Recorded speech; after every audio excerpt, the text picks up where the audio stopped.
Hello, hello, hello, everybody. It is Matt, and it is Terrifying Tuesday, and I am back at you with yet another review. Before I roll on to any of that, I want to wish each and every one of you a great morning, evening, dawn, day, or dusk, all that lovely stuff, because life really is too short as is. Do me a really huge favor and like, share, and subscribe. I love seeing your beautiful faces when you are here.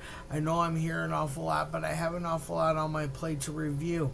And one last little tidbit of information. Check out the description box.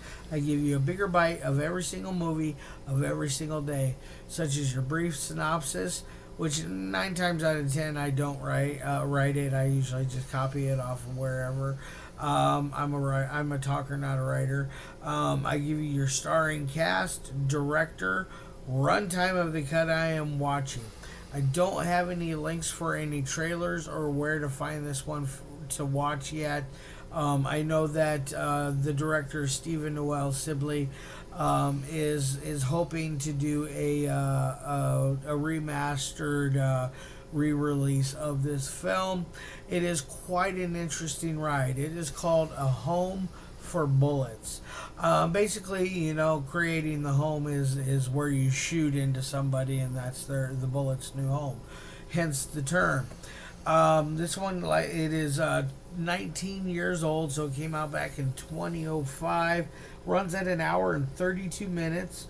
Stars Ken Mood, William Scott Johnson, Connor McFaydan, MJ Dixon, Norman Felton, and then you also have a great little cameo in there by Uncle Lloyd Kaufman himself.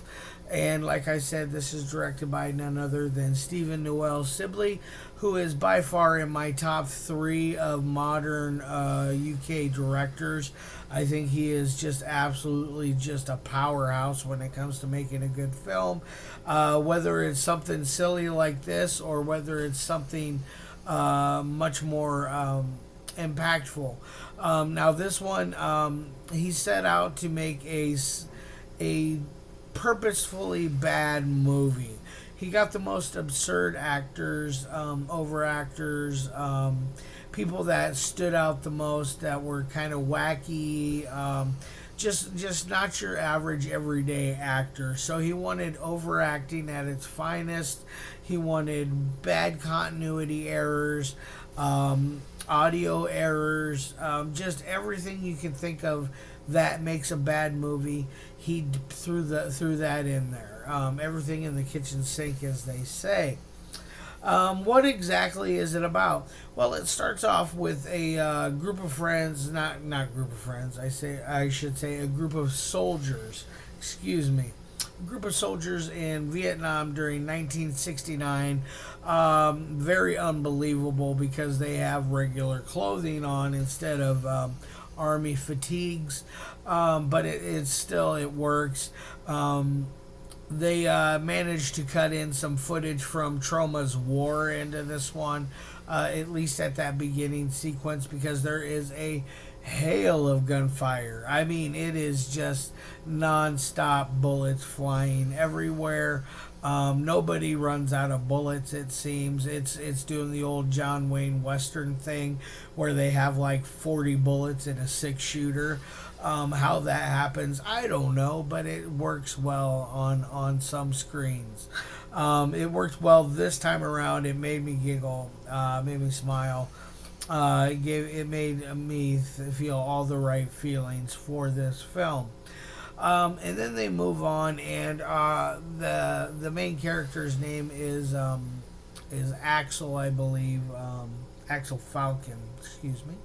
Axel Falcon is a kind of a rogue cop who was part of that group of soldiers.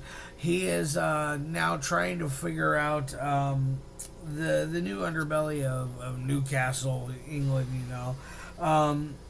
His family has been murdered, and so basically he's got to figure out who did it. He's also got this other person named Lionheart who keeps messaging / calling, leaving little tidbits for Axel to kind of piece things together in this story.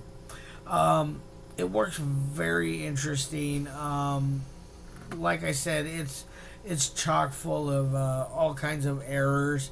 So when you find yourself not looking for errors and just welcoming the errors to come in, it makes for one hell of a fun watch. I think this is one that you can get a group of friends together, whether you're having some drinks, whether you're having some smoke, whether you're having some crack.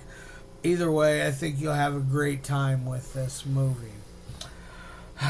Now, on to the three things that I love my movies to meet. First and foremost is the audio. It is fine for what it is. It works for what it works. Like I said, it's full of all kind of dubbing errors and things of that nature. So it's only going to get a B minus to be precise. And then on to dialogue. The dialogue is the funnest part of this entire film, in my opinion, because it's just so off the wall and bizarre and just really goes in directions you don't expect it to go in. You find out his brother, who you thought was killed, is still alive, and his character is very interesting. He comes in to help save the day for Axel. So I'm going to give that dialogue an A on it because it's so fun. Now on to editing. The editing is probably the hardest part to judge on this film because it has all these continuity errors. The one thing it does really have going for it, it has a great steady pacing and momentum. It never once changes its idea on what kind of film it's trying to be or try to change the viewer's mind in a different route. It just really is just a straight up silly bad film, and I absolutely adore it for that. So on that editing side, I'm going to give it a B as well. So we got a B minus, an A, and a B. My final score of this one's going to be a 3 out of 5. I loved it. I think this is one if Steven does get this remastered and released, I would love a copy of this. This would be something I could watch on a rainy day when I don't have anything else that comes to mind. I think I could watch this multiple times and still find a lot of joy and humor in it. Now, I hope all of you guys had a fantastic fantastic weekend.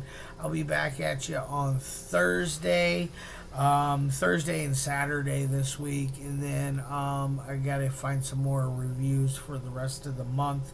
I have a handful, but it's not enough to cover up the whole month. So anyways, I love your faces, and as always, peace.